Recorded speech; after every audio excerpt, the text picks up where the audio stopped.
बिस्मिल्लाहिर्रहमानिर्रहीम, अस्सलाम वालेकुम। मैं हूं ईसा नकवी, मेरे साथ अदील सरफराज मौजूद हैं। लड़ाई बढ़ गई है और अब से चंद घंटे पहले सीनियर प्यून जज और मुस्तकबिल के chief justice Pakistan justice Mansoor Ali Shah उन्होंने बिजलियां गिरा दी हैं। पाकिस्तान की आला तरीन अदालत के तमाम जजेस को एक ख़त लिखा है और उस ख़त को आप कह सकते हैं कि वो एक चार्जशीट है पाकिस्तान के मौजूदा चीफ जस्टिस जस्टिस काजी फ़ाइज़ ईसा के ख़िलाफ़, और उसमें उन नुकात का अयादा किया गया, उन नुकात को हाईलाइट किया गया है इस ख़त में, जिस ख़त में उन्होंने ये बताया है कि ग़ालिबन जिसको लोग भी कह रहे थे कि एक फ़िक्स्ड मैच जो है वो चीफ़ जस्टिस और हुकूमत के दरमियान खेला गया, जिसके तहत जस्टिस मुनीब अख्तर जो तीसरे सबसे सीनियर जज हैं सुप्रीम कोर्ट ऑफ पाकिस्तान के, उनको प्रैक्टिस एंड प्रोसीजर एक्ट के तहत बनाई जाने वाली कमेटी से निकाल बाहर किया है। बहुत ही अहम डेवलपमेंट्स हुई हैं, तरतीब से इसको आपके सामने रखेंगे। तफसीली फ़ैसला जो है उसके कुछ जुज़ियात हैं जिनके ऊपर अभी गुफ्तगू करना बाकी है, वो इंशाल्लाह आने वाली गुफ्तगू में डिस्कस करेंगे। अभी फ़िल वक्त बात करेंगे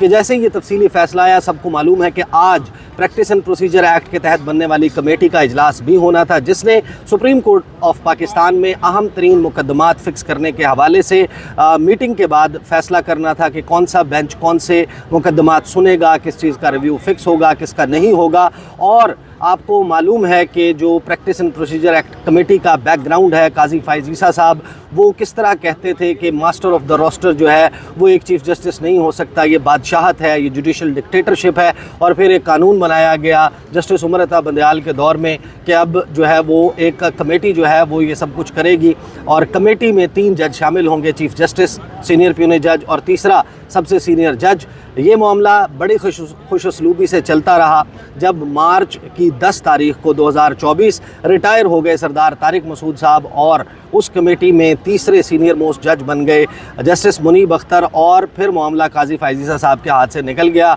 अब उनको मुश्किल पेश आ रही थी मुकदमात लगाने में, रिव्यू फ़िक्स करने में, बेंचेस की फॉर्मेशन में, और फिर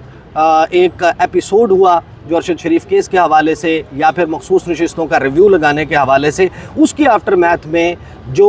हुकूमत ने किया कि उन्होंने एक अमेंडेड ऑर्डिनेंस जारी कर दिया कि जिसमें ये कहा गया कि तीसरा जज जो है वो चीफ़ जस्टिस अपनी मर्ज़ी से लगा सकता है अपने फेलो जजेस में से। और जैसे ही ये ऑर्डिनेंस आना था, उससे पहले जो कमेटी का इजलास था, काजी फ़ाइज़ ईसा साहब ने उसमें शिरकत नहीं की, और फिर ये ऑर्डिनेंस आया। उस ऑर्डिनेंस के आने के चंद घंटे के अंदर अंदर काजी फ़ाइज़ ईसा साहब ने जस्टिस मुनीब अख्तर को निकाल बाहर किया, और जस्टिस उम्मीद चंद मिनट्स के अंदर thank you so much Adeel, आपने करेक्ट किया, चंद मिनट्स के अंदर ही justice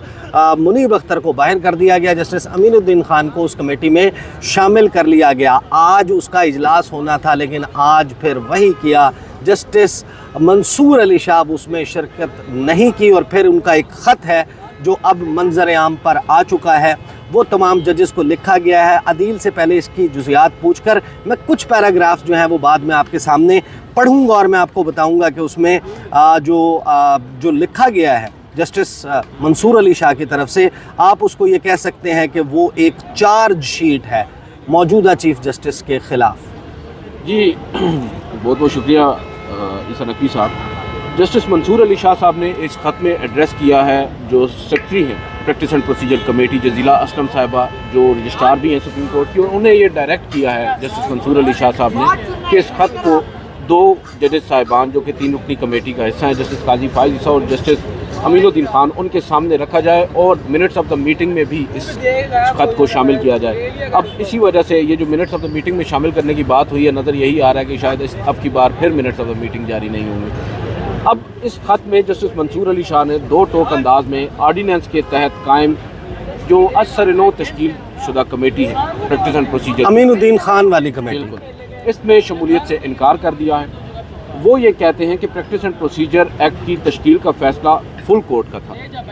practice and procedure act में रद्द-बदल या तो फुल कोर्ट बेंच या फिर फुल कोर्ट इजलास इंतज़ामी सतह पर फुल कोर्ट मीटिंग जजेस की हो, उसमें किया जाए,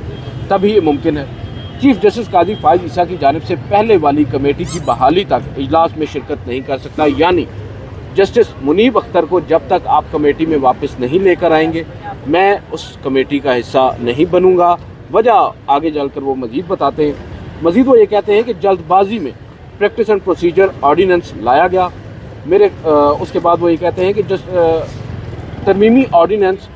और जजेस की जो असर-ए-नौ तश्कील है, इस पर जस्टिस मंसूर अली शाह साहब सवाल उठा रहे हैं। वो ये कह रहे हैं कि तरमीमी ऑर्डीनेंस के नफाज के चंद घंटों के अंदर ही ये ऑर्डीनेंस नोटिफाई किया गया, कमेटी को दोबारा तश्कील दिया गया और इस बारे में कोई वजह भी नहीं बताई गई। नहीं बताया गया कि क्यों दूसरे सीनियर तरीन जज जस्टिस मुनीब अख्तर को कमेटी की तश्कील से हटा दिया गया है, नई कमेटी से हटा दिया गया है। ऑर्डीनेंस आने के बाद भी साबका कमेटी काम जारी रख सकती थी। अब ये वो बात है, वो हाई मॉरल ग्राउंड है जो मैं और आप कह चुके हैं। हम ये बात पहले कर चुके थे कि अगर ये ऑर्डीनेंस मंजूर हो भी जाता है, इसके ऊपर दस्तखत कर भी देते हैं सदर मुमलिकत, तो जनाब काजी फायज़ ईसा साहब को कम से कम ये चाहिए, क्योंकि माजी में वो ये दावे कर चुके हैं, सुप्रीम कोर्ट का फुल कोर्ट ये कह चुका है कि शफाफियत को मद्देनज़र रखते हुए प्रैक्टिस एंड प्रोसीजर एक्ट की हम तौसीक कर रहे हैं, लिहाजा जो कमेटी पहले से काम कर रही थी, भले कानून बदल गया है, मेरा इस्तेहकाक है, मैं सीनियर तरीन जो जज है तीसरे नंबर पर जस्टिस मुनीब अख्तर, उन्हीं को शामिल रखूँगा। तब मालूम होता था वो मॉरल हाई ग्राउंड है जो अब जस्टिस मंसूर अली शाह भी उसका हवाला दे रहे हैं। वो ये कह रहे हैं कि ऑर्डीनेंस कमेटी की तश्कील नौ को लाजमी करार नहीं देता। ऑर्डीनेंस पर फुल कोर्ट मीटिंग भी बुलाई जा सकती थी और वो सिर्फ बुलाई जा नहीं सकती थी, वो ये कहते हैं कि बुलाया जाए, आगे चलकर सदारती ऑर्डीनेंस पर सुप्रीम कोर्ट का फुल कोर्ट बेंच बनाया जाए या इंतज़ामी साइड पर जजेस की फुल कोर्ट मीटिंग बुलाई जाए, इजलास बुलाया जाए, तरमीमी ऑर्डीनेंस की आइनी हैसियत तय होने तक प्रैक्टिस एंड प्रोसीजर कमेटी में नहीं बैठूंगा, या फिर चीफ जस्टिस ऑफ पाकिस्तान जनाब जस्टिस काजी फायज़ ईसा, जस्टिस मुनीब अख्तर को इस कमेटी में दोबारा शामिल करें। और फिर वो ये कहते हैं कि इसके बाद खैर कुछ और मामलात हैं। एक बड़ा अहम नुक्ता जो अभी मैं आपके साथ डिस्कस कर रहा था, अगर वो पैराग्राफ भी मैं पैराग्राफ निकाल के कुछ चीज़ें जो तबाहकुन लाइंस हैं बेसिकली इस लेटर की, वो मैं आपके सामने रख देता हूँ, फिर अदील से इसके ऊपर तबसरा भी लेंगे। जो तबाहकुन लाइन है, एक तो कंक्लूजन है, जो कंक्लूजन है वो किस तरीके से की गई है जस्टिस मंसूर अली शाह की तरफ से। उन्होंने ये कहा है कि ये अपने मदरजात और अपना मुद्दा सामने रखने के बाद जो 8वां पैराग्राफ है उसमें उन्होंने कहा है कि लिहाजा देयरफॉर इन तमाम चीज़ों को सामने रखते हुए मैं इस बात पर कभी यकीन रखता हूँ, फर्म व्यू रखता हूँ कि जब तक कॉन्स्टिट्यूशनल वैलिडिटी, आइनी हैसियत तय नहीं हो जाती उन अमेंडमेंट्स की, उन तरामीम की जो कि एक अमेंडिंग ऑर्डिनेंस के ज़रिए सदर आसिफ अली जरदारी के दस्तखत के साथ जारी हुए हैं, और उसको डिटरमिन पाकिस्तान की सबसे बड़ी अदालत का फुल कोर्ट नहीं कर लेता, फुल कोर्ट बेंच, या फिर एक जजेस की कमेटी जो है वो इसको एडमिनिस्ट्रेटिव साइड पर, इंतज़ामी साइड के ऊपर नहीं कर लेती, या फिर जो पहले वाली कमेटी है उसको रिस्टोर नहीं कर दिया जाता ऑनरेबल चीफ जस्टिस की जानिब से जस्टिस मुनीब अख्तर को शामिल करके, उस वक्त तक मैं तमाम तर एहतराम के साथ ये कहता हूँ कि मैं नहीं शिरकत कर सकूँगा इस कमेटी के इजलासों में। और उसके बाद जिसमें चीफ जस्टिस काजी फायज़ ईसा के कंडक्ट के हवाले से जो सवाल है वो उठता है, वो बड़ा इम्पॉर्टेंट है। उसमें उन्होंने ये कहा है कि जो ऑनरेबल चीफ जस्टिस हैं उन्होंने जो कॉलेजियलिटी और ट्रांसपेरेंसी है, जो शफाफियत इंट्रोड्यूस करवाई गई थी इस एक्ट के तहत, एक सीनियर प्यूने जज के तौर पर वो उस वक्त शिरकत नहीं करते थे। वो कहते थे कि जब तक ये एक्ट नहीं आ जाता उस वक्त तक मैं कर रहे हैं उस चैम्बर वर्क का कि वो चैम्बर काजी फायज़ 7-8 महीने किया था, और वो ये बता रहे हैं कि क्योंकि जस्टिस काजी फायज़ ईसा का बड़ा फर्म बिलीफ था उस वक्त जो जमहूरी इक़्तिदार है उनके ऊपर, शफाफियत के ऊपर, तो वो ये कह रहे हैं कि हम तो यही समझ रहे थे कि काजी फायज़ ईसा साहब अब भी उन्हीं इक़्तिदार पर चल रहे हैं, उन्हीं इक़्तिदार पर अमल पैरा है, मगर शायद वो उनको बुला बैठे हैं। और उसके बाद इसी ख़त के एक हिस्से में वो कहते हैं कि furthermore no reasons were given by the next senior most जज, उनको इग्नोर क्यों किया गया और चौथे सीनियर मोस्ट जज को यानी कि जस्टिस अमीनुद्दीन खान को लाया गया। और इसमें भी चीफ जस्टिस काजी फायज़ ईसा जो हैं उनके बारे में कहा कि उन्होंने जो अपने कॉलीग्स हैं उनके साथ मशावरत ही नहीं की, उनको एतमाद में नहीं लिया, उनको नहीं बताया और उनके बगैर बाईपास करते हुए ये सब कुछ किया है। जिस फुल कोर्ट ने बैठकर इस कानून की तौसीक की थी, प्रैक्टिस एंड प्रोसीजर कानून की, और यहाँ पर बड़े दिलचस्प अंदाज में जस्टिस मुनीब अख्तर जो है वो जस्टिस काजी फायज़ ईसा साहब को माजरत के साथ आईना दिखा रहे हैं कि भाई उस वक्त आपने जो फुल कोर्ट है उसमें बैठकर, अव्वल तो आप पहले चैम्बर में बैठे रहे इस कानून को जवाज़ बनाकर, और बाद अज़ां जब आप चीफ जस्टिस बने तो आपने सबसे पहला मुकदमा ही ये समाअत के लिए मुकर्रर किया और फिर इसकी तौसीक की, इस आइन को इस कानून को आपने नाफिजुल अमल करार दिया और फिर उसके ऊपर आपने बाकायदा तौर पर क्रेडिट भी लिया हर मौके के ऊपर कि भाई हम तो बड़ी शफाफियत लेकर आए हैं। और अब यहाँ ज़रा पे नहीं बता रहे कि अब ज़रा तबाहकुन जुमला जो है वो मैं रुक रुक कर आपको सुनाता हूँ, जो जस्टिस मंसूर अली शाह ने इस ख़त में लिखा है। उन्होंने कहा है कि सच अनफॉर्चुनेट चेरी पिकिंग, कि ये जो बदकिस्मती है कि जिस तरीके से चेरी पिकिंग की गई है जस्टिस अमीनुद्दीन खान की, उनको लाया गया है, and undemocratic display of one man show, कि एक गैर जमहूरी तरीक़ाकार, एक वन मैन शो, एक डिक्टेटरशिप स्टाइल जो है,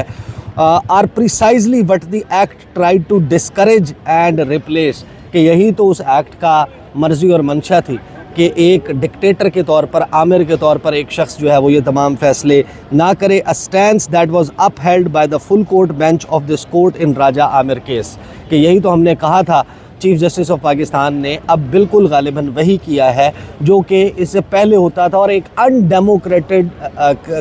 डिस्प्ले जो है वन मैन शो का वो किया गया है। How lethal is this sentence? Sir ये लीथल इन अ सेंस ना सिर्फ पढ़ने तक है बल्कि इसके आफ्टर इफेक्ट्स मैं आपको बता देता हूँ। एक तो आपने देखा होगा गो कि इस खत को एड्रेस किया गया है उस 3 रुकनी कमेटी को, रजिस्ट्रार साहिबा को, सेक्रेटरी साहिबा को ये भेजा गया है, मगर इस खत के आप आखिर में आए तो इसमें ये भी लिखा गया है कि तमाम सुप्रीम कोर्ट के जजेस साहिबान को ये खत की कापी भेजी जाएगी।